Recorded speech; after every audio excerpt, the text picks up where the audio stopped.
Bonjour à toutes et à tous. Je suis Julien-Pierre Lacombe, conseiller en développement durable au sein de l'équipe du développement durable du secrétariat général de l'ETS. Alors, bienvenue à cette troisième conférence de notre série Le génie pour la société. C'est une série d'événements qui a été créée par l'équipe du développement durable et le regroupement étudiant Tributaire.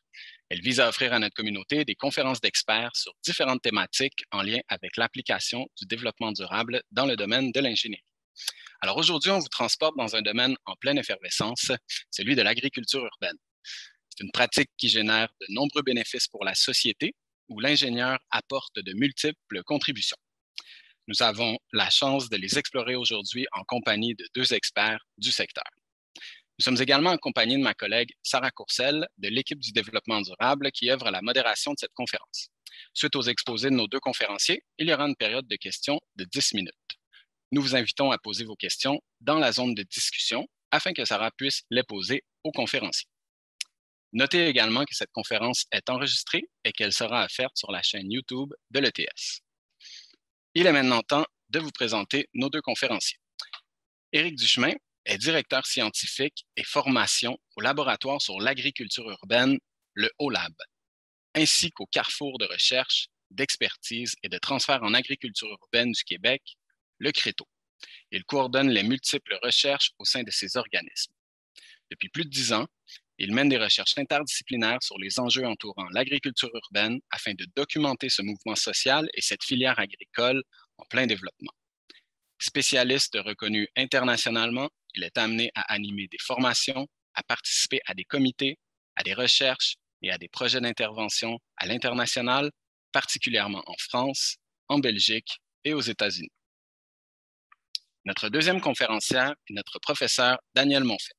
Elle est professeure-chercheur au département de génie de la construction de l'ETS et est co-directrice du laboratoire de thermique et sciences du bâtiment. Son principal thème de recherche vise le développement de nouvelles techniques pour évaluer et améliorer la performance énergétique des bâtiments, incluant les espaces d'agriculture en environnement contrôlé. Ces recherches incluent la modélisation et simulation de ces espaces, la calibration de modèles énergétiques et le suivi des performances énergétiques des systèmes pendant l'opération. Elle développe des approches et des outils qui permettront de répondre à des enjeux diversifiés du milieu communautaire, du milieu de l'agriculture de proximité et biologique, ainsi que du milieu commercial. Alors, sans plus tarder, je cède la parole à M. Éric Duchemin et je vous souhaite à toutes et à tous une très bonne conférence. Oui, bonjour, ça fait plaisir d'être là. Donc, on va partager la présentation. Okay, voilà. Donc, comme Julien Pierre mentionné, je suis directeur du laboratoire sur l'agriculture urbaine. On intervient particulièrement beaucoup sur Montréal, mais aussi au niveau plus largement au niveau québécois et international. Depuis 2009, donc on a finalement tout a commencé avec une école d'été sur l'agriculture urbaine et on a beaucoup de liens de partenariat aussi avec des universités, entre autres l'Université du Québec à Montréal, avec aussi l'ETS, le Polytechnique, l'Université de Montréal et d'autres universités en Europe, entre autres, donc l'Université de Jean Blou en agronomie et AgroParisTech, qui est, comme son nom l'indique, à Paris. Donc, c'est vraiment un plaisir d'être là pour vous parler finalement de la réflexion. Enfin, on m'a amené à poser la question de la réflexion, quel est l'apport de l'ingénieur dans l'agriculture urbaine.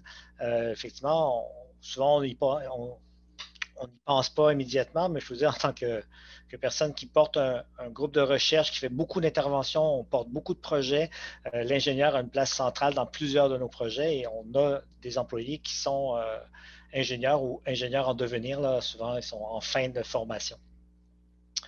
Alors, le laboratoire sur l'agriculture urbaine et le CRETO, donc le Carrefour, on fait de la recherche, on développe de l'expertise, on fait de l'accompagnement, donc on transfère cette expertise-là vers des partenaires, soit des fermes urbaines ou des municipalités, donc transfert de connaissances, et on mène de nombreux projets.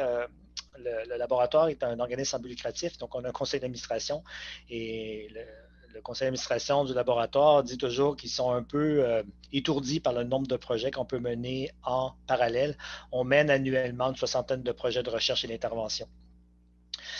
Et beaucoup de nos travaux se basent sur des lieux d'expérimentation. Donc, on a plus de 8 lieux d'expérimentation à Montréal qui sont diverses, dont le plus important et le plus ancien est celui qui est situé sur le toit du Palais des Congrès de Montréal. Donc, vous avez une photo ici. Où on va tester de l'agronomie, mais on va aussi tester des nouveaux prototypes de production. Donc, on le voit ici en bas de l'image, le projet qu'on appelle le projet vertical. Donc, vraiment un test de production à la verticale sur des feutres organiques fabriqués au Québec, avec tout un système d'irrigation, de contrôle. Puis là, vous m'entendez parler, donc on parle de contrôle, de nouveaux produits et autres. Ben, il y a un espace pour ça au niveau de l'ingénierie, bien entendu. Lorsqu'on mentionne agriculture urbaine, je ne sais pas pour vous, mais pour plusieurs, lorsqu'on dit agriculture urbaine, ben, les gens ils vont penser à cette image, des jardins communautaires, on va penser à des potagers. Bien entendu, quand on voit ça, on dit ben, l'ingénieur n'a peut-être pas nécessairement sa place, mais de plus en plus, l'agriculture urbaine, c'est ceci.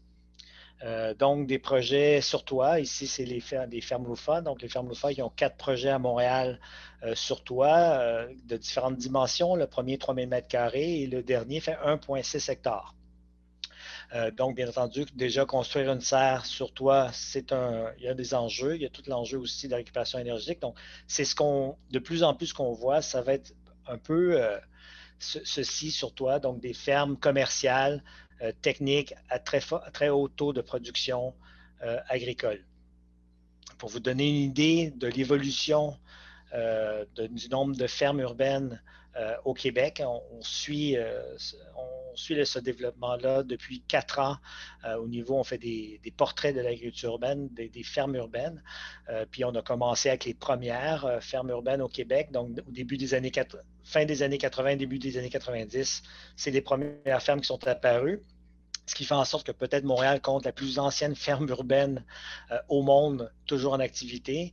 C'est pousse menu, donc production de micro-pousses en intérieur. Mais on le voit, pendant longtemps, l'évolution n'était pas très rapide, mais à la fin, au début des années 2010, on a vraiment une augmentation de croissance très rapide du nombre de fermes d'entreprises agricoles. On dit entreprises agricoles urbaine au Québec avec une augmentation de 30 à 35 par année. Même c'est en 2020, année de COVID, donc plus difficile de partir des projets, la distribution est aussi la mise en marché est plus difficile parce que beaucoup de la mise en marché se fait auprès des restaurateurs. Ben, on a quand même une augmentation de 14 et de plusieurs projets aussi ont pris ce moment-là de ralentissement, on pourrait dire, de leur vente pour doubler, tripler leur unité de production. Donc, on voit vraiment qu'il y a un engouement. Et ce n'est pas qu'à Montréal, parce que Montréal est là, vous voyez, là, Montréal est en orange, là, 40 en 2020, on est rendu actuellement à 46. Mais en bleu, on le voit là, il y a beaucoup de fermes, d'entreprises agricoles urbaines qui ne sont pas situées à Montréal, qui sont dans d'autres villes. Pour un exemple, la ville de Québec, on est rendu à 18 et ça continue à croître. Une production qui va être très diversifiée. Donc, il va y avoir du maraîchage extérieur, donc ferme sur toit, ferme au sol, mais il va y avoir énormément de projets qui vont être en intérieur. Donc, la production de champignons, la production d'insectes, du maraîchage intérieur, donc ce qu'on appelle le indoor farming, donc le vertical indoor farming, donc vraiment la production en intérieur.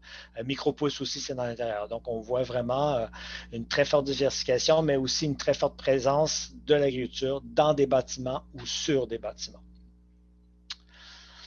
Donc, on le voit ici, c'est un peu ce que je mentionnais juste avant. 51% actuellement des entreprises agricoles urbaines du Québec sont situées à l'intérieur des bâtiments, ce qui pose des enjeux, des défis au niveau du bâtiment, au niveau de l'ingénierie, entre autres, mais Daniel va élaborer un peu plus sur ce sujet-là.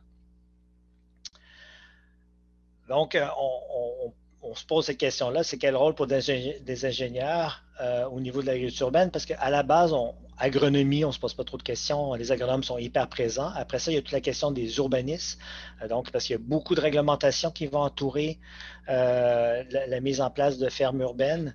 Bien entendu, il y a aussi toute la question de la réglementation alentour de la régie du bâtiment. Qu'est-ce qu'on peut mettre comme matériaux sur un toit?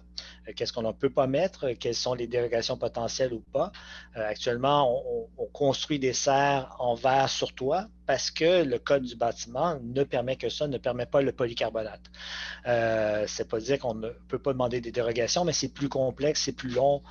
Donc, pour un projet de ferme urbaine, la rapidité de pouvoir avoir les permis est aussi important parce qu'il y a beaucoup d'investissements qui sont en jeu. Donc, si on regarde un peu ce qui se dessine au niveau de l'agriculture urbaine, ben, de plus en plus, il va y avoir des bâtiments comme ça. C'est des bâtiments, c'est un projet en développement avec Prével et Standard Quartier, où il est prévu d'avoir des serres sur le toit, où il est prévu d'avoir aussi des toits verts productifs. Donc, il y a des enjeux de portance, de charge, portance, et aussi des enjeux de circulation à l'intérieur du bâtiment. Bien entendu, des gens qui achètent des unités d'habitation n'ont pas nécessairement envie que monsieur et madame tout le monde passent dans le corridor pour aller jusqu'au toit. Donc, si on veut ouvrir ce toit-là à la communauté, ben, comment on fait cette circulation-là? Comment on construit le bâtiment? Ben, c'est des réflexions à avoir. En plus de la charge portante qui est aussi un élément important. Donc, un autre exemple ici, logements locatifs sociaux en France, où il y a une grande serre qui a été construite sur ces bâtiments-là. C'est des bâtiments anciens, mais qui étaient en rénovation. Donc, on voit qu'il y a eu des agrandissements. Donc, ils ont prévu en même temps de développer une charge portante supplémentaire pour pouvoir avoir un espace de production. Autre exemple, la centrale agricole à Montréal, qui a débuté avec un grosso modo 700 mètres carrés, qui est rendu à plus de 4000 mètres carrés de producteurs qui sont à l'intérieur. Donc, différents types de production dans un ancien bâtiment industriel. Donc, là, il y a vraiment la question de la gestion de l'humidité, la gestion de la chaleur, mais il y a aussi la volonté avec plus de 15 producteurs actuellement de pouvoir faire des échanges entre les différents des producteurs pour pouvoir profiter par exemple, d'une source de chaleur, source de CO2 qui est produit par un producteur, entre autres les championnières ou l'élevage d'insectes, qui peut aller dans un autre. Donc, après ça, à l'intérieur même d'un bâtiment, il y a toute la question de la circulation de l'énergie et de l'air, de l'humidité, qui pourrait passer d'un producteur à l'autre. Les bâtiments, bien entendu, actuellement, ne sont pas du tout conçus de cette manière-là, mais on voit des exemples ici où ça pourrait être possible. Développement d'unités aussi en conteneur, donc des unités de production qui sont quelque part, peuvent être déplacées, peuvent être mises sur des terrains contaminés. Donc, c'est aussi un espace important de production. Puis on le voit, ça se développe beaucoup. On pourrait en discuter, savoir est-ce que c'est intéressant, c'est pas intéressant, quels sont les enjeux. Mais on le voit, l'avantage de ça, c'est qu'on peut arriver sur un terrain, mettre en place ce type d'unité-là. Et au bout de 5-6 ans, ben, si le site est développé pour autre chose, ben, les unités sont déplaçables. On n'a pas à tout détruire, ça se déplace sur des camions. Donc, il y a des avantages possibles à ce niveau-là. Production en indoor, on en parlait tantôt, mais de plus en plus des productions très intensives, très denses, avec des unités verticales. Donc, il faut les construire, ces unités-là, il faut les penser. Après ça, il y a toute la question du contrôle, parce que plus que les unités d'exploitation vont être importantes, plus ça va demander du suivi, de la vérification, parce que les ressources humaines en production, c'est vrai dans les champs, on a des problèmes, vous avez vu au niveau de la COVID, on a de moins en moins de personnes dans les champs agricoles, on doit faire venir des personnes de l'étranger pour travailler, mais même ça, c'est difficile. Ben, en agriculture urbaine, c'est le même enjeu et les unités deviennent de plus en plus importantes. On a de moins en moins de ressources humaines. Alors, il faut de l'automatisation, il faut réussir à avoir des systèmes de logiciels qui vont permettre de faire des suivis, de contrôler l'humidité de manière efficiente, de pouvoir suivre quand est-ce que c'est prêt à la cueillette et autres, et tout un système de gestion à ce niveau-là. Et ça se développe beaucoup avec l'intelligence artificielle, entre autres, dans des grandes unités. Là, ici, vous avez une unité de micro-pouces, mais on peut parler de Plenty en Californie, de Aerofarm dans l'État de New York. Donc, on le voit que ça se développe. Et même au Québec, la ferme d'hiver qui s'est développée, Aquaverti aussi, qui est dans l'arrondissement Saint-Laurent. Donc, on a des unités comme ça qui sont présentes au Québec. Autre encore aussi sur toit. Donc là, on voit des différents types d'unités de production sur toit. Et donc ici, à la verticale encore, ben, il y a quelqu'un qui a dû penser ces unités-là, les faire tester, s'assurer que l'irrigation arrive correctement à l'ensemble des plantes. Donc ici, on ne le voit pas très bien, mais c'est des tuyaux en plastique alimentaire, qui ont été développés pour permettre une production très dense au mètre carré. Et ici, ça risque de devenir la plus grande ferme sur toit hors serre, parce que la plus grande ferme sur toit, c'est les fermes Loufa au Québec, à Montréal, avec 1,6 hectares. Celle-là, c'est 1,4 hectares, mais qui n'est pas entièrement développée, mais à la verticale. Donc, il y a vraiment des enjeux de réflexion et aussi des enjeux pour irriguer et nourrir ces plantes-là. Pour l'instant, on utilise beaucoup d'intrants de fertilisants de synthèse, donc fertilisants inorganiques, mais on pourrait facilement réfléchir à développer des fertilisants organiques provenant de la matière organique de la ville. Donc, de faire des fertilisants liquides stables provenant de matière organique. Donc, on réduit l'impact écologique. Entre autres, au Québec, Circulus AgTech est une entreprise, une start-up qui réfléchit à ce genre de choses-là pour nourrir les plantes. Donc, encore là, puis là, c'est de la chimie. Donc, c'est des ingénieurs chimistes qui portent ce projet-là. Donc, élevage d'insectes, on revient à la même chose, c'est des unités de production, besoin d'automatisation très importante, mais aussi c'est toute la question de la chaîne industrielle. Donc ici, Tricycle utilise des résidus de production, entre autres de jus de fruits. Alors, en général, ce qui se passait, c'est que lorsqu'on faisait la production de jus de fruits, bien, la pulpe, à la fin, est envoyée à l'enfouissement ou au compostage si on est vraiment chanceux, mais en général, c'est plutôt à l'enfouissement. Et là, c'est vraiment l'idée de cette pulpe-là, elle est redirigée vers des unités d'élevage. Donc, toute une question de réflexion et aussi de système industriel dans la chaîne de production. Quand on arrive à la pulpe, bien, que le système soit prêt et fonctionnel pour pouvoir envoyer cette pulpe-là vers un élevage d'insectes. Donc, il y a vraiment toute une réflexion à avoir. Des substrats, c'est la même chose. Champignon, blanc de gris, ils ont tous dû développer des unités, des systèmes qui vont permettre, entre autres, la stérilisation, parce que pour les champignons, l'enjeu, c'est vraiment d'être sûr que c'est le champignon, le mycélium qu'on a mis dedans qui va gagner la course par rapport aux autres moisissures. Bien, il y a un système de stérilisation qui a été mis en place et c'est un système que Blanc de Gris a inventé parce qu'à la base, c'est des grands chaudrons qu'on fait chauffer pendant très longtemps, qu'on brasse, ça demande vraiment de la force de bras. Ils se sont dit, ben, on peut sûrement inventer quelque chose qui demande beaucoup moins d'énergie humaine et de muscles et de briser le dos, là, mais aussi de l'ergonomie. Donc, ils ont inventé ça. Ils ont fait faire un système de pasteurisation pour leur substrat. Donc, on arrive, là, c'est sur les toits. Pour l'instant, l'enjeu sur les toits n'est pas très important. Bon, il y a la portance, bien entendu, puis l'utilisation ou le maraîchage sur toit est relativement facile parce que c'est encore des petits projets. Mais actuellement, on commence à réfléchir à des projets de plusieurs hectares. Ça va vraiment demander à ce niveau-là, quand on va arriver à plusieurs hectares, ben, d'avoir des logiciels, d'avoir des caméras qui permettent de détecter les maladies, les ravageurs qui apparaissent pour permettre aux maraîchers d'intervenir le plus rapidement possible. Des gestions hyper précises au niveau de l'humidité aussi, la même chose pour permettre aux maraîchers, dont les ressources humaines ne sont pas infinies, ben, de pouvoir intervenir. Sur un 2500 mètres carrés, ça peut se faire à l'œil, mais lorsqu'on parle de 1-2 hectares sur toit, ben, ça va prendre ce genre d'équipement-là. Et il se pose aussi la question du maillage entre la ville, donc les rejets thermiques, entre autres, de la ville, tous les rejets thermiques qui existent en ville, de réussir à faire ce maillage-là avec des projets d'agriculture. Comment on peut faire le maillage? Un exemple, les centres de données. Des centres de données, des serveurs, ça perd de l'énergie de manière incroyable. Ben, ça pourrait être utilisé pour chauffer des serres. Donc, toute cette réflexion-là de où sont les serveurs, comment ils sont placés dans un bâtiment, comment on peut réutiliser cette énergie-là.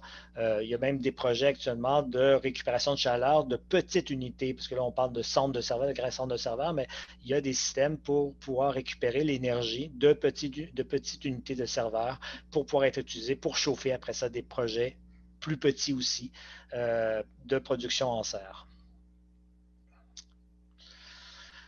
Derrière tout ça, je pense qu'il ne faut pas, et c'est un autre des enjeux qu'il ne faut pas oublier, que derrière l'agriculture, il y a des agriculteurs ou des agricultrices qui ne sont pas du monde qui sont nécessairement high-tech.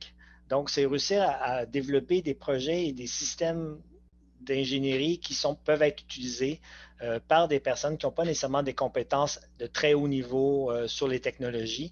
Donc, c'est vraiment d'avoir des systèmes qui sont en bon français, friendly user, donc facile d'utilisation par quelqu'un qui est avant tout quelqu'un qui veut produire de la nourriture et qui n'est pas là pour faire du high-tech et qui n'est pas aussi prisonnier en permanence de frais reliés à du développement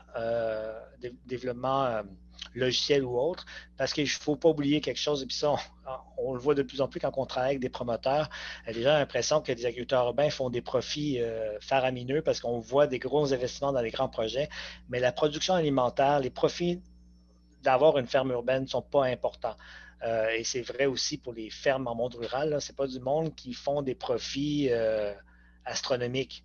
Ils en vivent, ils nourrissent la population et c'est vrai pour l'agriculture urbaine. Donc, il faut aussi des technologies, des techniques développées qui sont au niveau des personnes qui pratiquent dans les fermes urbaines et aux capacités qu'ils ont de pouvoir s'équiper de ce type d'équipement-là, d'outils-là. J'ai fait ça faisait un peu tour de ma présentation. Je laisserai la parole là, à Julien Pierre, ça va prendre ma suite, ou Sarah va prendre ma suite. Je ne sais pas qui prend la suite.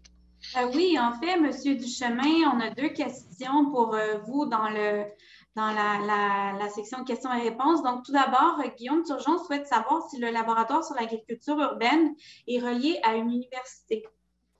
Alors, on n'est pas lié directement à l'université. On est partenaire avec l'Université du Québec à Montréal. Où je suis professeur associé. Un professeur associé n'est pas un statut lien d'emploi, ce n'est pas un prof comme les autres. Et on travaille aussi, entre autres, on a des discussions avec l'ETS et on travaille avec d'autres universités. Donc, on est interuniversitaire, je dirais, parce que l'agriculture urbaine, comme je le mentionnais, c'est autant l'agronomie, l'ingénierie que l'urbanisme et aussi des sciences sociales. Alors, c'est souvent, on va travailler avec plusieurs universités, mais notre partenaire principal actuellement est l'Université du Québec à Montréal. Parfait. Alors, une autre question de Maxence Birclay qui demande, quand on fait des installations sur les toits, comment fait-on pour éviter les risques de chute du toit à cause du vent? Le chute du toit à cause du vent. Là, on parle de serre sur toit. Enfin, première chose à savoir, c'est pour un toit, pour pouvoir accueillir un projet d'agriculture urbaine, grosso modo, là, on ne parle pas de serre, on parle de toit vert productif, donc avec 9 à 16 pouces de terreau. Il faut compter 52 livres au pied carré supplémentaires. Donc, on a grosso modo 52 livres au pied carré pour la neige, on double. Donc, il faut un toit qui peut avoir une charge portante de 125 livres au pied carré. Pour le reste, le vent, en général, n'a pas d'impact parce qu'il n'y a rien qui est fixé directement au toit. Donc, par exemple, vertical au Palais des Congrès, c'est déposé sur le toit. Donc, le vent peut prendre dessus ou pire, la structure tomberait, là, mais bon, c'est jamais arrivé parce que la structure est quand même lourde et quand même assez volumineuse.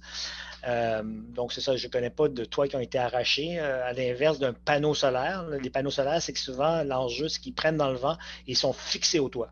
Alors, le vent prend dans le panneau et tout le toit peut venir avec, mais ce n'est pas le cas pour l'agriculture urbaine parce que les structures verticales sont déposées sur le toit, puis le toit vert, c'est à plat, donc le vent ne prend pas dedans. Et pour les serres, les serres, bien entendu, sont attachées sur les pourtours en général, donc sur la structure de soutien des murs du bâtiment. Donc, c'est comme un nouvel étage. Et ils sont dessinés pour faire en sorte que le vent ne prenne pas dedans. Bien, merci beaucoup, M. Duchemin. C'était fort intéressant. Donc, je vais tout de suite céder la parole à Daniel Monfait, qui peut nous partager son écran et débuter sa présentation.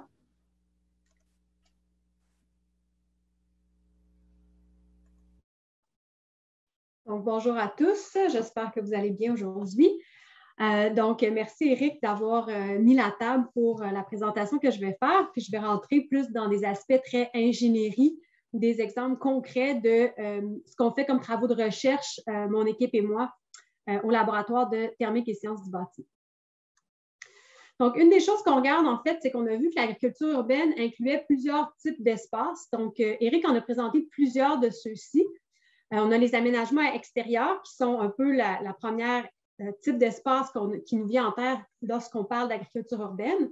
Mais ce qui nous intéresse vraiment de notre côté, c'est plutôt ce qu'on appelle l'agriculture protégée, qui peut prendre différentes formes, soit des serres, des tunnels, ça peut aller jusqu'au fermes verticales ou les plant factories, des containers, un peu comme Eric a illustré, serre au toit, serre au sol. Donc, il y a plusieurs espaces possibles. Donc, à titre d'exemple, on peut voir que dans une agriculture protégée, on ne contrôlerait pas nécessairement les conditions de façon optimale. Donc, si on regarde un exemple d'un window garden qu'on appelle, on peut voir que dans ce cas-ci, la production elle est protégée de l'extérieur. Par contre, les conditions qui sont maintenues dans cet espace-là sont plutôt les conditions qui sont favorables au confort des humains plutôt qu'au confort des plantes. On peut avoir différents types de serres, soit des serres qui vont être utilisées comme un abri protecteur seulement ou une serre où est-ce que ça va être beaucoup plus high-tech. Et on peut aller justement jusqu'à l'option d'une ferme intérieure où est-ce que là, on va vouloir vraiment contrôler toutes les conditions pour maximiser le rendement. Donc, si on revient un peu à notre schéma des différentes classifications, ce qui nous intéresse, ou ce sur quoi je vais focuser aujourd'hui, c'est ce qu'on appelle l'agriculture en environnement contrôlé. C'est-à-dire qu'on va avoir un certain niveau de contrôle sur les conditions intérieures qu'on va maintenir dans ces espaces-là. Donc, on a deux types d'espaces qu'on regarde. On regarde les espaces qui sont indépendants, donc qui pourraient être une serre, qui pourrait être un container, qui pourrait être une usine de production de plantes, mais on regarde aussi les systèmes qui sont intégrés au bâtiment, c'est-à-dire, entre autres, les serres sur toit ou des espaces à l'intérieur du bâtiment. Dans tous les cas, on va avoir un niveau de contrôle qui peut varier d'un espace à l'autre. Donc, un système passif serait où est-ce qu'on utilise, disons, juste le soleil comme source d'éclairage ou de radiation pour la photosynthèse des plantes et qu'on utiliserait des volets qu'on ouvrirait de façon manuellement, juste pour réduire, pour moduler, dans le fond, les conditions à l'intérieur. On peut aller aussi vers ce qu'on appelle des systèmes plus actifs, où est-ce que là, on peut combiner un éclairage naturel avec un éclairage artificiel. Et on peut aussi rajouter, évidemment, juste de l'éclairage artificiel. Et on rajoute des systèmes de chauffage, ventilation et conditionnement de l'air qui vont permettre de moduler, de maintenir les conditions de l'espace selon les valeurs désirées.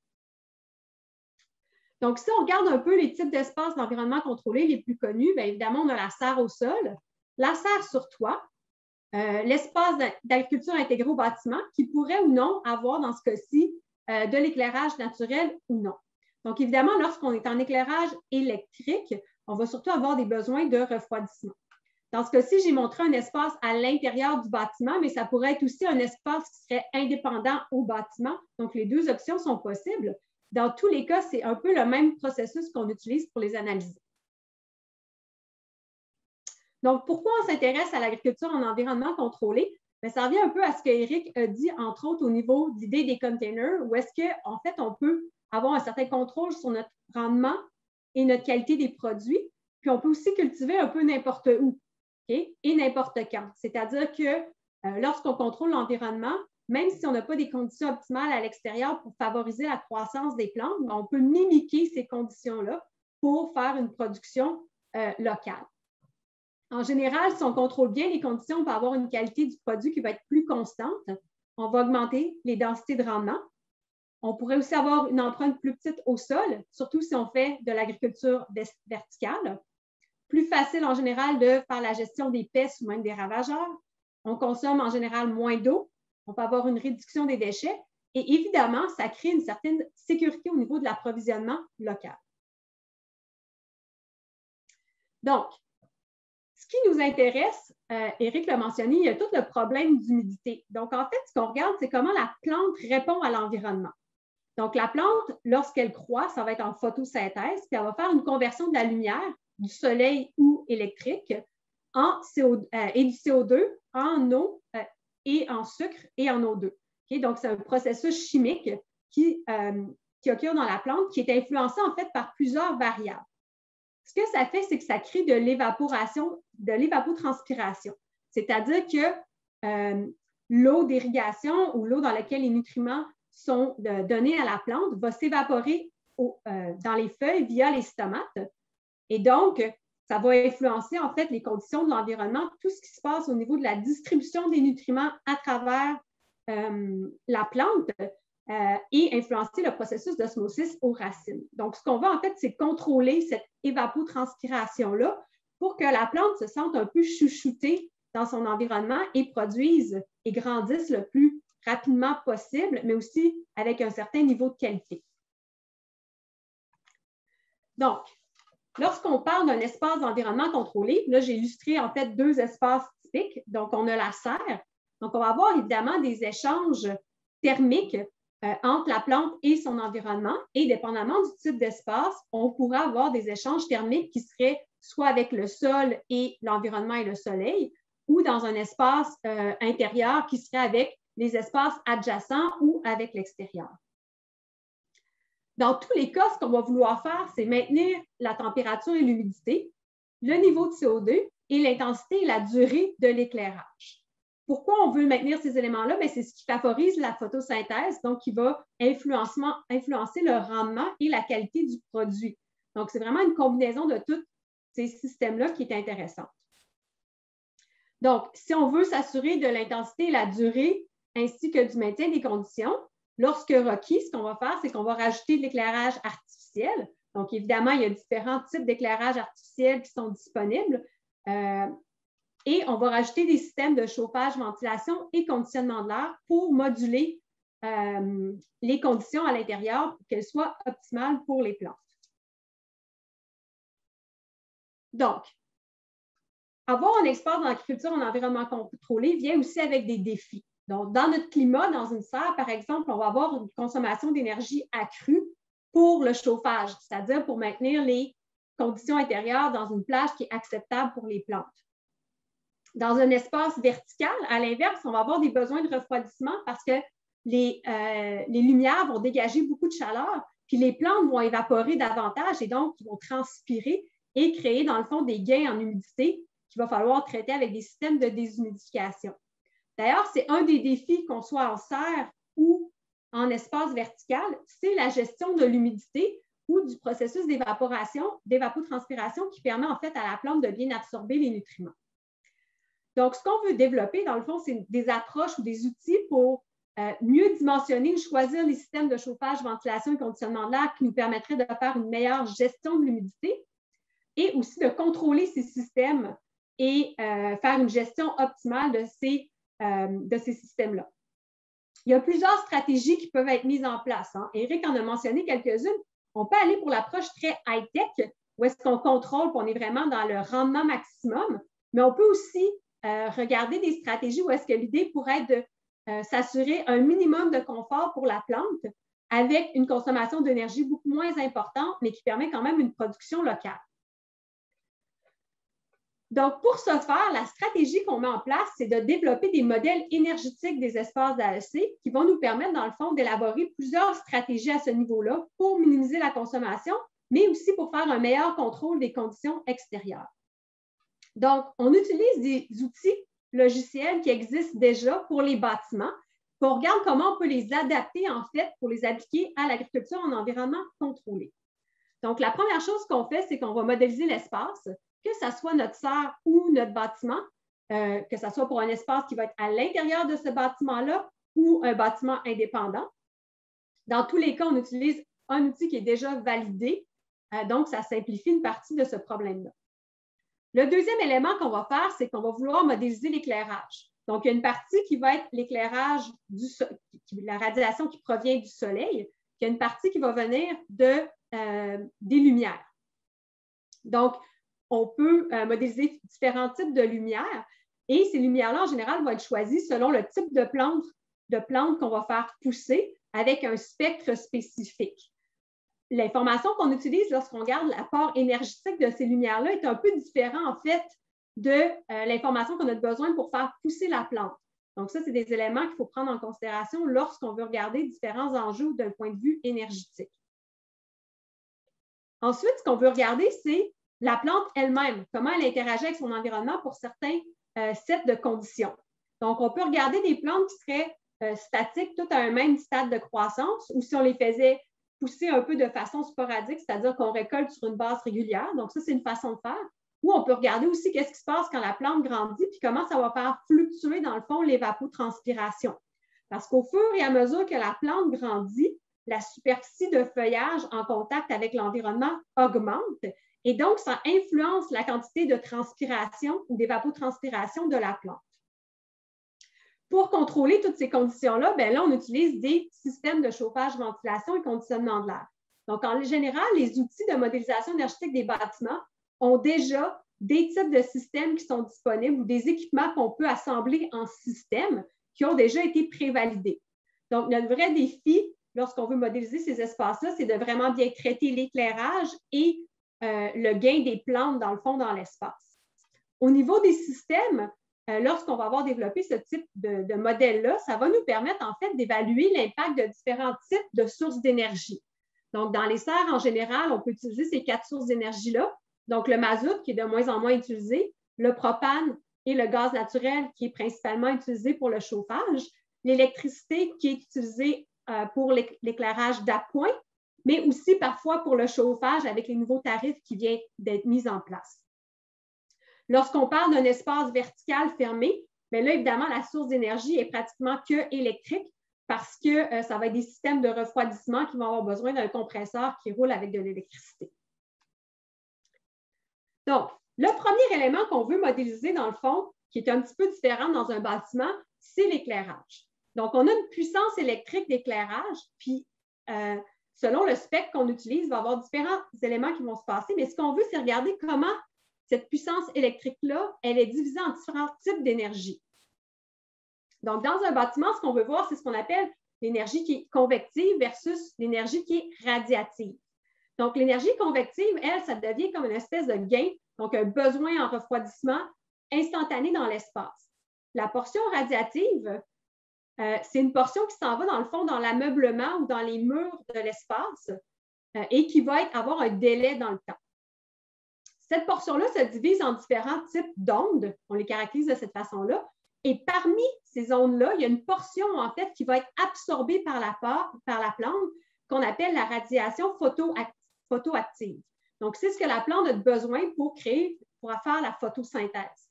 Donc, on utilise cette portion-là pour l'envoyer à notre plante, à notre modèle de plante qui va permettre d'évaluer l'évapotranspiration de la plante.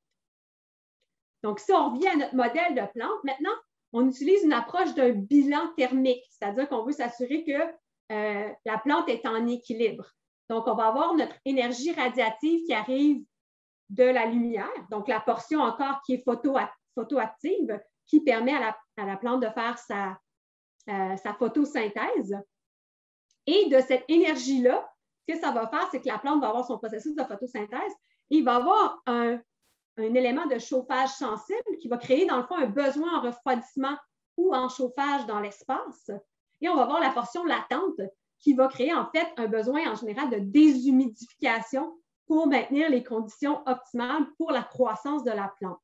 Donc, en développant cette approche-là, ce qu'on essaie de faire, c'est de mieux estimer c'est quoi la quantité de déshumidification, de chauffage et refroidissement qu'on a besoin dans l'espace pour mieux dimensionner les systèmes et faire une gestion optimisée de l'espace au niveau des contrôles et la variation dans le temps, en fait, de ces charges-là. Donc, si on regarde la modélisation d'espaces d'agriculture en environnement contrôlé, ce qu'on est en train de faire, c'est de développer des modèles qui incluent, entre autres, différents types d'éclairage et de les intégrer à des outils de modélisation de la performance des bâtiments. Pourquoi? Bien, parce que ça donne une certaine versatilité par rapport à les possibilités qu'on a à faire. Par contre, pour être capable de vérifier que nos modèles sont valides, ce qu'on veut faire, c'est aussi regarder comment on peut caractériser des espaces existants en faisant des mesures des conditions intérieures. Donc, ça va nous permettre de voir si notre modèle est capable de répliquer de façon adéquate ce qui se passe dans des espaces existants. Donc, pour ce faire, en fait, on instrumente des serres existantes ou des fermes verticales existantes.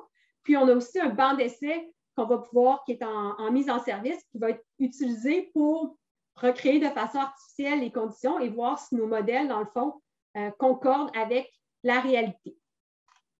Tout ça dans le but, en fait, de pouvoir développer un outil qui est versatile, qui nous permet d'évaluer plusieurs scénarios. Donc, entre autres, est-ce que ça peut nous aider à mieux dimensionner les systèmes de chauffage, ventilation et conditionnement de l'air? Donc, si le système est mieux dimensionné, souvent, ça va être plus facile de le contrôler et il va consommer moins d'énergie.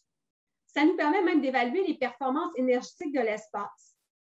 Si on est capable d'ajouter un modèle de croissance à nos modèles de plantes, on va pouvoir regarder selon différents rendements attendus, qu'est-ce qui arrive lorsqu'on modifie les conditions intérieures, tant sur la consommation énergétique ou même la pointe énergétique et la capacité à produire dans le temps une certaine quantité de fruits et légumes. Je reviens aussi au dimensionnement des systèmes. On parlait des systèmes un peu plus low-tech. Ça pourrait nous aider justement à développer des systèmes plus passifs, où est-ce qu'entre autres, on pourrait considérer le stockage thermique comme une solution simple pour mieux moduler, dans le fond, les conditions dans l'espace. Lorsqu'on regarde du côté plus high-tech, des fermes verticales totalement instrumentées et contrôlées, bien là, on pourra regarder comment on peut optimiser l'opération. Et finalement, ce qu'on veut faire, c'est créer différentes synergies. Éric en a mentionné quelques-unes, puis je vais en détailler un petit peu plus dans la prochaine diapo. Donc, si on regarde l'apport de l'ingénieur en termes de modélisation, il y en a plusieurs. Donc, on se dirait que la modélisation énergétique, ce n'est que pour l'ingénieur mécanique, mais il y a aussi toute une approche intégration logicielle, où est-ce qu'un ingénieur logiciel pourrait en fait contribuer à ce domaine d'expertise-là, juste pour nous aider à créer un outil beaucoup plus simple et ergonomique d'utilisation. Deuxième élément, c'est tous les aspects d'optimisation. Donc, l'optimisation, ça peut dire beaucoup de choses. Ça peut être optimiser le spectre de l'éclairage et la répartition des gains. Donc, en général, ça va être un ingénieur électrique qui va avoir cette expertise-là. Ça peut être d'optimiser les systèmes de chauffage, ventilation et conditionnement de l'air. Donc, là, ici, ça peut être quelqu'un du génie des systèmes, quelqu'un du génie mécanique. Ça peut être de l'optimisation au niveau du choix de la source d'énergie. Et donc, il y a plusieurs éléments. Ça peut être d'optimisation au niveau des séquences de contrôle. Et donc, il y a plusieurs disciplines de l'ingénierie qui peuvent être impliquées dans ce processus-là et amener différentes perspectives pour vraiment maximiser les rendements possibles ou les retombées de ce type d'espace-là. Dernier élément, évidemment, c'est toute l'étude des synergies. Donc, Éric a mentionné l'idée des centres de données. Donc, ça, c'est un exemple parfait où est-ce qu'un centre de données rejette de la chaleur, mais cette chaleur-là n'est pas nécessairement suffisamment chaude pour être utilisée dans une serre. Donc, là, il faut concevoir des systèmes. En général, on va utiliser des pompes à chaleur pour rehausser la température pour permettre le maintien des conditions dans les serres. On parle beaucoup de serre sur toit puis de l'apport énergétique du bâtiment avec la serre. Par contre, il y a peu d'études qui montrent comment on pourrait interconnecter justement leur système de chauffage, ventilation et conditionnement de l'air. En faisant ça, on pourrait davantage optimiser l'opération des deux systèmes et minimiser évidemment la consommation énergétique. Dernier exemple, c'est est-ce qu'on pourrait combiner des serres qui ont un besoin de chaleur en hiver avec des serres verticales qui, elles, rejettent de la chaleur constamment afin justement de pouvoir augmenter la production pour un maraîcher tout en minimisant les coûts d'opération. En termes d'autres exemples qu'on peut avoir, on peut parler de tous les aspects d'instrumentation.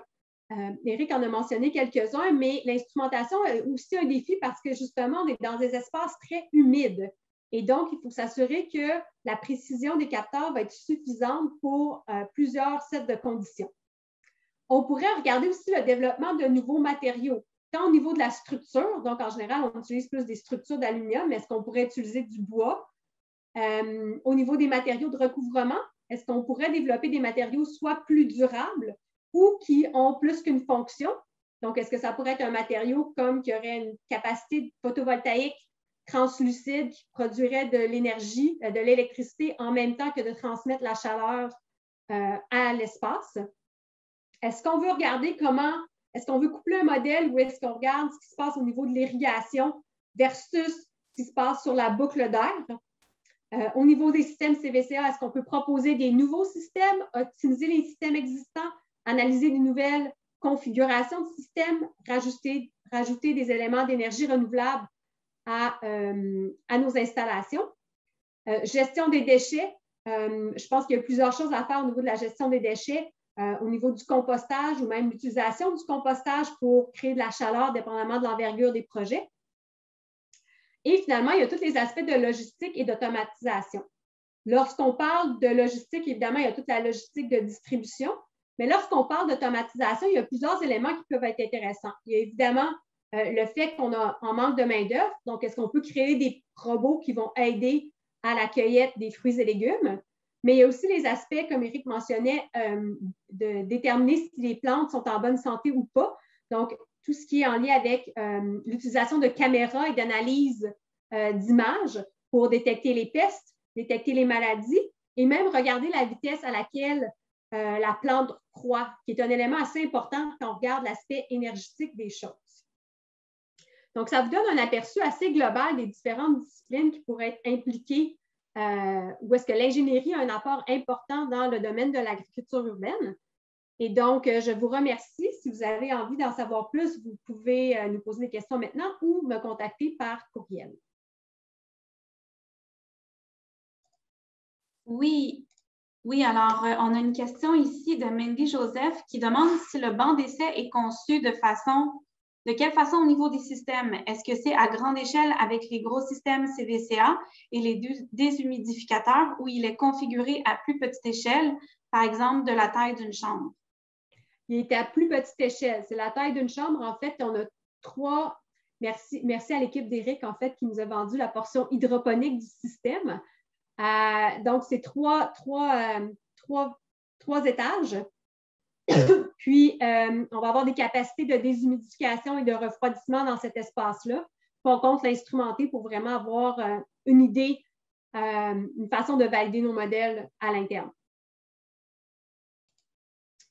Merci. On a une autre question qui demande, voyez-vous une place pour le génie civil et de la construction? Et si oui, quel serait son rôle? Je pense qu'Éric en avait parlé suffisamment, c'est pour ça que je ne l'ai pas repris dans ma présentation, mais tous les aspects structurels des bâtiments, je pense que c'est un élément assez important. Même, j'ai bien aimé le fait qu'il a soulevé que si on est dans un projet résidentiel, puis on met une serre au toit à laquelle on veut que la communauté ait accès, bien, juste dans la conception du bâtiment lui-même et ses accès, bien, vous pensez peut-être avoir une entrée indépendante pour cette infrastructure-là qui est au toit. Donc oui, au niveau civil, il y a plusieurs éléments.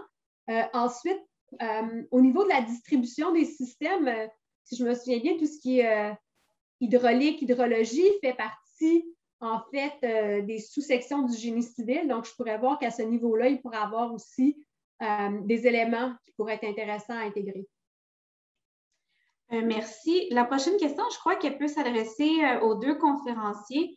En fait, c'est une question qui demande, sachant que le substrat de l'UFA et d'Aqua-Verti est non compostable et qu'il termine sa fin de vie au dépotoir, est-ce que l'on peut considérer que l'AEC est moins durable que l'agriculture standard? En d'autres mots, à quel point évaluez-vous la durabilité, surtout environnementale, de l'AEC versus l'agriculture standard? Je ne sais pas, Daniel, première chose, Aquaverti est en hydroponique, donc il n'y a pas de substrat. C'est du NFT. Donc, dans ce cas, on pourrait évaluer toute la question de la mise en place de toutes les gouttières, etc. Il faut comprendre que malheureusement, l'agriculture actuellement utilise beaucoup de plastique et je ne parle pas nécessairement de l'agriculture urbaine. Donc, les bâches, etc., on utilise de plus en plus de plastique qui est souvent pas réutilisable. Donc, on s'est débarrassé. Donc, il y a tout un enjeu à ce niveau-là. Et les fermes LUFA, ils ont effectivement un substrat, mais c'est un substrat à base de noix de coco. Et pour différentes raisons, ils ont fait des évaluations. Il y a différents types de substrats et celui-là est le meilleur et c'est compostable. L'enjeu n'est pas de savoir si c'est compostable ou pas, c'est est-ce que les systèmes de distribution, de gestion de la matière organique et de compostage sont adaptés? La réponse est non, malheureusement. Mais ça, c'est tout un travail, entre autres, que la Ville de Montréal a fait avec le plan directeur de la gestion des matières résiduelles et le compostage. Il y a toute la question aussi des résidus de culture. Par exemple, les fermes LUFA, ils vont faire, puis les autres fermes aussi, ils vont faire des plants de tomates. Et comme vous savez, les tomates, on mange le fruit. Et les tiges, les feuilles, etc., c'est énormément de matière verte. Et c'est la même chose. C'est comment on réussit à composter ça de manière efficiente. Donc, nous, ce qu'on a fait actuellement, on a un projet pilote. On vient de recevoir le financement pour acheter un composteur industriel qui va être installé à la centrale agricole. On a une des serres des LUFA, c'est le voisin de la centrale agricole. Et ce composteur industriel va servir à composter l'ensemble des résidus des producteurs Et l'objectif, c'est que le compost produit soit utilisé sur le toit. Parce qu'on a aussi un toit maraîcher à la centrale agricole. Donc, de développer des boucles pour réduire l'impact environnemental. Puis il y a toute la question aussi du cycle de vie des serres sur toit. Tout ça, c'est encore en développement, mais c'est tellement complexe. Chaque serre est tellement différente. Il y a tellement d'enjeux. C'est sûr que dans certains pays ou dans certaines conditions, faire des serres urbaines sur toit au niveau de la CV, c'est vraiment pas une bonne idée. Puis sur d'autres territoires avec d'autres climats, ben, c'est intéressant. Puis bien entendu, plus qu'on est en monde nordique, on utilise des ressources, des rejets thermiques urbains, c'est intéressant. Si on est dans le sud puis on fait ça sur un toit, ben, on n'a pas de gain énergétique avec le bâtiment parce qu'il fait trop chaud. Alors ça, c'est toutes des questions. Là. Puis il n'y a pas aussi le gain du fait qu'on prolonge la saison de culture et qu'on remplace finalement des serres qui sont pas reliées à des sources de rejet thermique en monde urbain, que c'est plus facile que des serres qui vont être situées en plein champ agricole, mais qu'il n'y a aucune industrie alentour, donc vont coûter excessivement cher en chauffage. D'accord avec Éric, c'est une question quand même assez complexe. Puis, je pense qu'une des choses qu'il faut se souvenir, c'est que le développement durable, ce n'est pas juste l'aspect environnemental, mais aussi c'est tout ce que ça apporte à la communauté. L'idée de produire localement, donc ça veut dire qu'en général, on va cueillir les fruits, puis Éric, tu me corrigeras, les fruits ou les légumes quand ils sont plus à maturité parce qu'ils n'ont pas à être transportés sur des plus longues distances. Souvent, ça réduit le gaspillage. Donc, il y a plein d'autres enjeux qui n'ont pas nécessairement été quantifiés. Donc, on ne va pas se prononcer nécessairement de façon claire sur cette question-là, mais je pense que c'est beaucoup plus complexe que juste de dire le substrat, ça ne va pas dans le compost. Alors, puisqu'il nous reste un petit peu de temps, j'ai moi-même une question pour vous deux. Je ne sais pas si au fil de vos différents projets, vous avez fait face à des enjeux d'acceptabilité sociale. C'est peut-être pas nécessairement le cas en contexte urbain, mais je pense à un reportage que j'ai vu sur les problèmes d'éclairage de serre qui projettent de la lumière très, très loin dans des endroits en campagne. Évidemment, on n'est pas en contexte urbain, comme je disais, mais est-ce qu'il y a de ce type, de ce genre d'enjeux-là ici à Montréal ou dans les villes? Oui, effectivement, c'est un enjeu. Il y a un cas en Hollande, à Amsterdam, où il y avait une serre sur toit, justement, puis il y avait des voisins, puis mettons que c'était la disco le soir, parce qu'en plus, dans des serres, souvent, les lumières ne sont pas blanches, elles sont roses. Alors, donc, les gens, dans la cuisine, il y avait de l'éclairage gratuit, mais bon, c'est pas ça que tu le voulais. En général, ce qui se passe, on n'a pas ces enjeux-là, on n'a pas eu ces enjeux-là au Québec pour différentes raisons. Bon, les fermes loufa sont à peu près, grosso modo, les seules serres urbaines, surtout en ville, ils sont en zone industrielle. Donc, sont loin des logements, donc il n'y a pas cet enjeu-là. Et la pollution lumineuse étant à Montréal, que si on est à 300-400 mètres, ben, tu ne vois pas de différence. C'est vraiment de proximité. Sinon, il y a quelques projets plus sociaux qui sont dans le cœur de quartier. Donc, entre autres, la serre Émilie de Witt dans le centre-sud. Et pour régler ce problème-là de nuisance potentielle au niveau de l'éclairage et aussi du bruit, parce que si on parle de serre, il y a beaucoup de bruit relié à la ventilation. Donc, c'est des projets qui ne sont pas équipés ni de lumière artificielle, ni de système de ventilation industrielle comme ils devraient l'être. Donc, on doit adapter les projets pour justement éviter les nuisances alentour. Donc, il y a une accessibilité sociale parce que ça avait déjà été prévu dans le projet.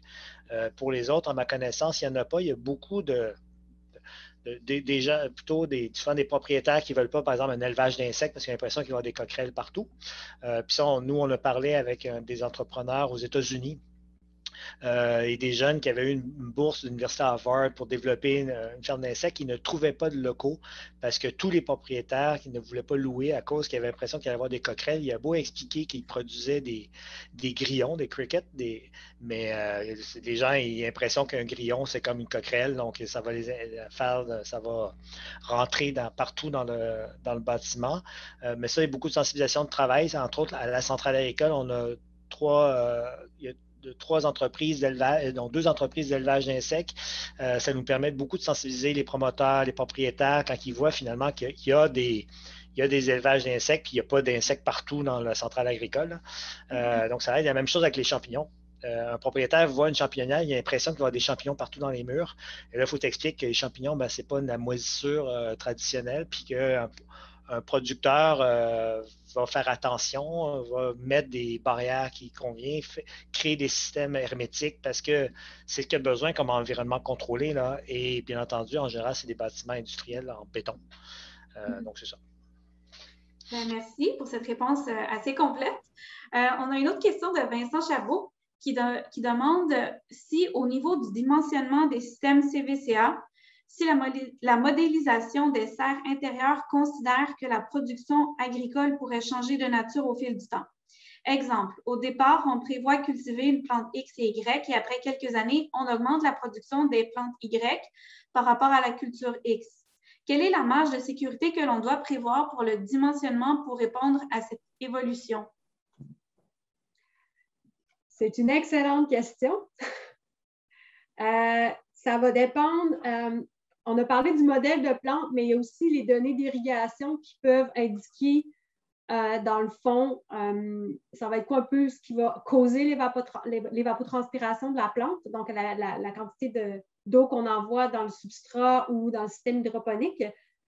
Donc, une des façons, ça serait de faire un scénario dans les deux cas puis de voir si notre système est suffisamment de capacité pour répondre aux deux scénarios. Ça dépend aussi de ce qu'on fait pousser. Hein, on s'entend, c'est un des éléments que je n'ai pas vraiment discuté, mais ce n'est pas toutes les plantes qui poussent à la même température et à la même humidité. Donc, quand on parle de serre ou est-ce qu'on veut une serre froide, par exemple, essayez pas de faire pousser des tomates. Là. Eric va être d'accord avec moi, ça va être très difficile. Par contre, la laitue ou des épinards ou parfois même des légumes racines, ils vont juste pousser plus tranquillement puis ils vont quand même avoir une qualité parce qu'ils sont capables de supporter le froid. Et ce n'est pas tous les fruits et légumes qui sont capables ou qui aiment ça être dans le froid. Je faisais aussi, c'est pour ça qu'en général, la production en serre, ce n'est pas de la production diversifiée. Donc, on a tendance à produire à peu près les mêmes types de plantes dans les mêmes conditions. Les fermes loufa, la première serre des fermes loufa, qui était plus aussi une démonstration, ils voulaient produire des plantes en température froide, des plantes en température chaude. Ils mélangeaient les tomates, les concombres. Enfin, il y avait de tout dans la première. Puis il y avait même un mur. Là, il y avait séparé une zone plus froide, là, plus laitue, puis la zone plus tropicale, poivron, concombre, tomates. Et là, on se rend compte qu'ils commencent à spécialiser leur serre parce que justement, c'est un enjeu. Donc, on voit les serres à travers le monde. Là, les serres qui sont vraiment en grande production, c'est pas de la monoculture, mais pas loin. Donc, il faut juste trouver le bon équilibre. Mais on le voit, là, c'est un enjeu. Puis on ne peut pas changer de type de production. Si on a une production en laitue, puis on décide de passer en production de tomates, c'est plus que les conditions environnementales et les contrôles environnementaux qu'il faut changer. C'est toute l'organisation parce qu'on ne fait pas pousser, ce n'est pas les mêmes genres de substrats, ce n'est pas les mêmes genres d'organisation. Un plant de tomate, ça monte de 10 mètres de haut, la laitue, pas du tout. Donc, c'est tout le système est à changer dans la serre. Donc, en général, ça ne se fait pas. C'est des projets qui sont prévus sur 20-25 ans, qui est le temps là, d'amortissement des investissements. Comprendre qu'une serre, mettre une serre au sol, grosso modo, ça coûte 1 000 $ le mètre carré. Alors, on parle d'investissement de millions de dollars à chaque fois et on a vu récemment 15 hectares à Lévis, 70 millions d'investissements. On ne parle pas de peu d'argent, puis on ne parle pas du surtoit. Là. Surtoit, on triple le coût, grosso modo, pour le mètre carré. Mais on sauve beaucoup au niveau de l'énergie. Alors, c'est un peu cet enjeu-là d'amortissement, de qu'est-ce qu'on produit, pour qui. Sarah, est-ce qu'on a d'autres questions de notre auditoire? Non, ça me semble complet. Je n'ai pas d'autres questions. Oh, pardon, une autre question qui vient tout juste d'apparaître. En parlant des différents types de légumes à cultiver, est-ce qu'on peut faire pousser, entre autres, que des pousses, laitue, kale, des gros légumes, par exemple, poivrons, carottes? Eric, corrige-moi si je me trompe, mais on peut tout faire pousser. Ça dépend des conditions qu'on va maintenir puis comment on veut que notre facture énergétique coûte. Oui. En fait, là, on parle de serre. Là. Si on parle de serre, en général, on oublie tout ce qui est racines, bien que c'est possible là, de faire des navets, des betteraves et autres, là, mais ce n'est pas vraiment adapté. C'est plutôt pour faire fun puis avoir une diversité. Mais les serres sont très, très, très adaptées pour tout ce qui est légumes de pays chauds. Donc, les tomates, les concombres, les poivrons.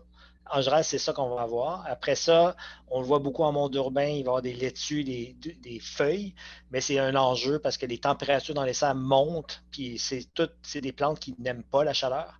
Quand il fait trop chaud, ils montent en graines. Donc, ça, c'est des enjeux à gérer, mais c'est vraiment, qu'on parle, la question, est-ce qu'on fait des plantes, des fruits plus gros? Oui. On va faire des tomates. Là. Au Québec, on produit surtout des tomates dans les serres.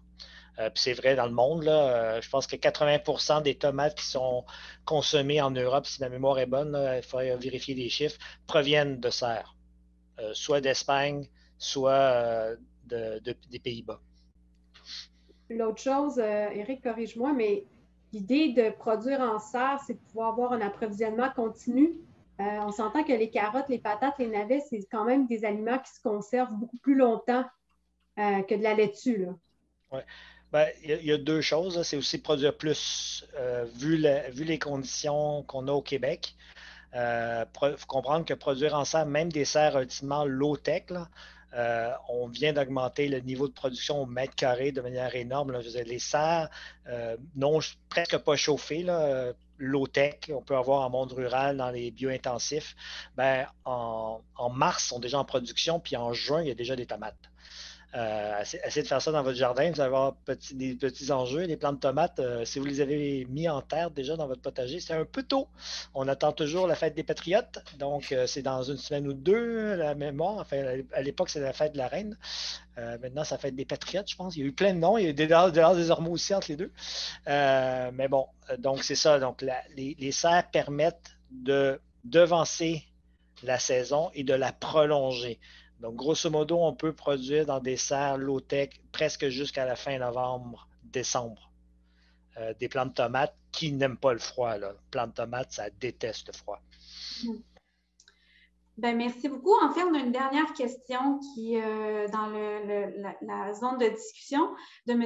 Yves Daou qui s'adresse à Daniel et qui va comme suit. Est-ce que vous avez fait un calcul d'énergie consommée par kilo de production? Et est-ce que vous avez comparé la serre avec le vertical? Non, on va le faire incessamment. Non, mais c'est démontré que c'est pas... en termes de kilogrammes de nourriture, je pense que c'est presque équivalent. Sinon, ça peut être même, si on optimise bien l'énergie, ça peut être même mieux. Donc, c'est une fausse... Je pense que c'est une fausse illusion que c'est nécessairement néfaste. Je pense que ça dépend c'est quoi notre critère de comparaison, justement. Et puis, est-ce que M. Duchemin, vous souhaitiez ajouter quelque chose? Parce que c'est une question qui est tellement vaste. On parle de serre, on parle d'intérieur. Sachant que les tomates, de toute façon d'une autre, c'est de la production verticale, là, vu la hauteur que prend ces plantes-là. Là. Puis quand je dis 10 mètres, je suis gentil parce qu'ils peuvent monter plus haut que ça, mais simplement qu'on les rabat parce que sinon, quand c'est rendu trop haut, on ne peut plus cueillir les fruits. Donc, le plant de tomate, c'est déjà du vertical en soi dans des serres. Puis l'énergie utilisée au Québec, il y a beaucoup de chauffage. Donc, ça, c'est un enjeu. Là, je pense que 60% de la facture des serres, c'est le chauffage. Donc, c'est là-dessus qu'il faut travailler. C'est là qu'il faut trouver des gains. Bien entendu, les serres, la lumière, c'est seulement, on compense finalement les jours qui se raccourcissent, mais il y a déjà la lumière. Quand on parle en intérieur, on sauve sur l'énergie, sur le chauffage, mais on augmente le coût au niveau de l'éclairage. Puis, bien entendu, toutes les techniques des LED, des lumières LED évoluent. Donc, là, on a des gains aussi parce que voici, même pas 5 ans, là, voici 5 ans, j'aurais dit, c'est vraiment un no-win de faire de l'indoor parce que ça coûte tellement cher les lumières puis le coût d'énergie. Mais la technologie va tellement vite qu'actuellement, on pourrait faire des calculs, c'est plus Daniel, je compte sur Daniel pour faire ça, mais c'est ça que là, le coût d'énergie, le coût d'achat des LED a tellement diminué que ça devient intéressant, mais je pense qu'il y a tout le maillage entre des unités de production intérieure avec des serres, il y a quelque chose à voir. C'est réussir à conserver, à mettre en boucle la consommation d'énergie pour réduire cette facture-là, qui est, oui, environnementale, on pourrait dire, bien que nous, on a une énergie relativement verte, mais c'est surtout réduire les coûts. Ah, parce que là c'est la folie sur les serres en disant le gouvernement du Québec finance l'énergie pour la production agricole, mais ça, c'est vrai pour 5 ans. Le programme actuellement est bon pour 5 ans. Dans 5 ans, quand on va arriver en pénurie d'énergie au Québec, parce que ça va finir par arriver, vu qu'on continue à consommer de plus en plus et on ne construit plus de nouveaux projets de production, ben là, ça va être des enjeux. Là. Puis on parle d'alimentation. Donc, si notre système alimentaire est basé sur des choses où on n'est plus capable de se payer, ben, il va y avoir des coûts sur l'alimentation qui vont être importants. Puis il faut comprendre qu'actuellement, produire en agriculture urbaine coûte plus cher que bien d'autres systèmes pour différentes raisons de financement, de subsides, etc. Mais il faut éviter que le coût du panier de panier d'épicerie explose parce qu'il y a des gens il y a encore des gens qui ne sont pas capables de manger à leur faim au Québec. Donc, il ne faut pas aggraver nécessairement cette réalité-là en partant des projets qui ne sont pas réalistes. Écoutez, on a déjà largement dépassé l'heure de fin prévue, mais on a encore plus du 2/3 de notre auditoire. Est-ce que vous seriez partant pour une dernière question, nos chers conférenciers? On y va? Parfait. Je vais me la permettre moi-même. Si on se projette dans l'avenir, si on regarde en 2050 ou même les décennies après, quel sera selon vous le portrait de l'agriculture urbaine dans nos métropoles et peut-être le portrait anticipé et le portrait rêvé, tant qu'à y être? Donc, je commencerai avec Daniel. Alors moi, j'allais dire, Éric va être bien meilleur que moi parce qu'il connaît tous les trends dans ce domaine.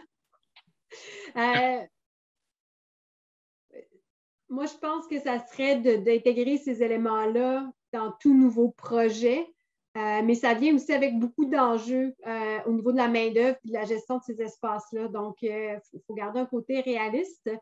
Au niveau de l'énergie, j'espère qu'on va pouvoir développer des modèles et des approches qui vont minimiser la consommation d'énergie tout en ayant un rendement intéressant. Tout ça dans le but, évidemment, de rendre cette industrie-là profitable, si on veut, de la garder profitable. Puis je vais laisser Éric nous imaginer l'avenir parce que moi, je fais juste l'assister dans cette vision-là. Tu travailles sur les techniques, les outils, c'est important. En fin de compte, je pense que ce qu'on n'a pas mentionné, on est là, on était vraiment axé sur la place des ingénieurs, sur la production, mais l'agriculture urbaine a une raison d'être seulement si elle réussit à bien s'insérer dans la ville, dans une réalité urbaine et d'améliorer cette ville-là. On ne veut pas continuer à poursuivre une ville encore plus minéralisée ou encore plus chaude. Donc, il y a des enjeux, des choix qui vont être faits. Les serres sur toit, il y a beaucoup d'intérêt, il y a beaucoup de capacité de prendre des rejets thermiques. Mais si on fait des serres partout sur tous les toits de Montréal, on va avoir des problèmes d'îlots de chaleur importants. Donc, il faut avoir une diversité, mais je pense que c'est ça. C'est vraiment cette idée-là du maillage avec la ville pour rendre cette ville-là, nos villes à nous, plus viables, plus durables. Et peut-être aussi le lien avec le monde, avec les citoyens et les citoyennes qui demandent d'avoir des espaces verts et des espaces verts de nouveaux genres. On a des espaces verts qui sont des parcs, des grands parcs, des trucs de plus ou moins de bonne biodiversité. Là, ça va être variable comment c'est composé, mais des espaces comestibles. Et je pense que les toits sont un endroit il faut faire quelque chose avec. Soit c'est des toits de biodiversité ou des toits productifs, mais on a beaucoup de toits, c'est des enjeux de biodiversité, c'est des enjeux d'îlots de chaleur. Donc, l'agriculture urbaine doit se développer en lien avec cette réalité-là, mais ne doit pas oublier que l'agriculture urbaine ne va jamais nourrir l'ensemble de la population du Québec ou d'une ville comme Montréal. Il y a toute la production autour de la ville et c'est le maillage entre les deux, je pense, qu'il faut faire. Donc, il y a vraiment cette idée-là de s'insérer dans un système alimentaire localisé, de développer un système alimentaire peut-être plus local, plus québécois, en soutien urbain, périurbain. Et après ça, c'est vraiment le maillage avec le métabolisme urbain. Donc, faire en sorte qu'on réduit l'envoi des matières organiques à l'enfouissement puis qu'on le réutilise sur l'espace. Actuellement, la matière organique de Montréal, elle va être compostée à la chute, puis après ça, elle revient. Moi, je trouve que, il me semble qu'on devrait composter ça sur Montréal, puis avoir un compost de qualité qu'on peut utiliser après ça dans nos projets, parce que souvent, on ne sait pas quoi faire avec ce compost-là.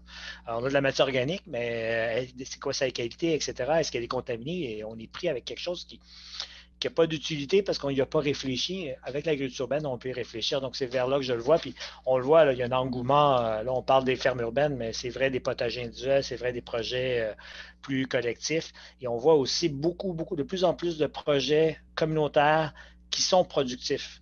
À Québec, si on prend la ville de Québec, il y a au Bassin-Louise, les urbainculteurs sont en train de développer une ferme ouverte qui est dans un espace public, un ancien espace minéralisé qui sont en train de développer en ferme et espace de convivialité. Puis à Montréal, ben, Serre du Dos-Blanc, la Serre Émilie-de-Witt, Ville-en-Vert, c'est Fourche et Fourchette. YAM, donc il y a quelqu'un à l'autre base du mur, a un projet aussi dans l'Est. On voit vraiment des groupes communautaires qui commencent à faire des projets de ferme, mais qui sont très ancrés socialement. Puis je pense que c'est ça qui va être le gain de l'agriculture urbaine, c'est réussir à de maintenir cette diversité-là. Daniel, est-ce que tu souhaitais compléter? Mais la seule chose que je rajouterais, c'est que ça ne va pas nourrir l'île de Montréal, mais ça va quand même offrir une résilience alimentaire, je pense, à l'île. Puis ça peut peut-être aussi ouvrir, puis justement favoriser les maillages sociaux pour découvrir une alimentation plus saine et plus diversifiée. Eh bien, un gros merci à vous deux. Vous avez été absolument intéressants et très généreux de votre temps en plus. Donc, je vous remercie. Je rappelle que la conférence va être disponible sur la chaîne YouTube de l'ETS et il y a eu les coordonnées là, de nos conférenciers qui ont été affichées. Et si vous avez besoin d'avoir plus de détails ou d'être mis en contact avec eux, vous pouvez nous écrire à devdurable@etsmtl.ca. Ça va nous faire plaisir de poursuivre la discussion avec vous. Donc, merci à tous et au plaisir.